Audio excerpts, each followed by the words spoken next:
Assalamu alaikum wa rahmatullahi ta'ala wa barakatuhu. Alors pour rebondir sur l'actualité à propos de la récente prise d'otage sur la commune de Trèbes, j'aimerais m'attarder sur la notion de terrorisme. En effet, le terrorisme n'a pas sa place en islam et très souvent il est le fruit d'individus chez qui se marient la folie et la légitimité religieuse. En effet, il existe au sein de notre religion un groupe, ce groupe qui s'appelle les Khawarij, qui ont pour caractéristique de se penser élus, d'être des troublés dans la personnalité, des érotomanes, et qui vont livrer une animosité transversale vis-à-vis de toute personne susceptible de rivaliser avec cette supposée élection. C'est pourquoi ils sont en quelque sorte des corrupteurs de révolutions saines. Elles sont exploitées, la plupart des cas, par les États impies. Et il est important, à mon sens, de mettre en évidence l'existence de ce groupe sectaire qui peut psychopathiser des individus lambda en exploitant leurs souffrances personnelles et leurs troubles de la personnalité.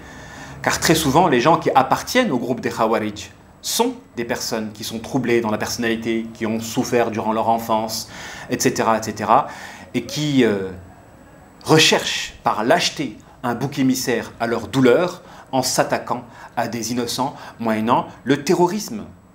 Les Khawarij, en quelque sorte, sont le mariage de la folie et de la légitimité religieuse. Ce sont des gens qui camouflent en quelque sorte un satanisme moyennant de l'islamisme. Et le danger réside où? Il réside chez ces médias qui travaillent à créer de la confusion entre l'islam totalement innocent de l'agissement de ces barbares et le kharijisme.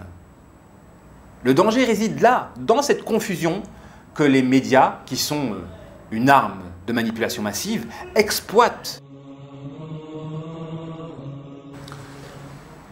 Se faire une opinion est quelque chose de fondamental. On a besoin de se faire une opinion. Et c'est pourquoi chercher à s'informer moyennant des médias est quelque chose de nécessaire. Mais il est important pour nous, musulmans, de se faire une opinion moyennant un esprit critique islamique.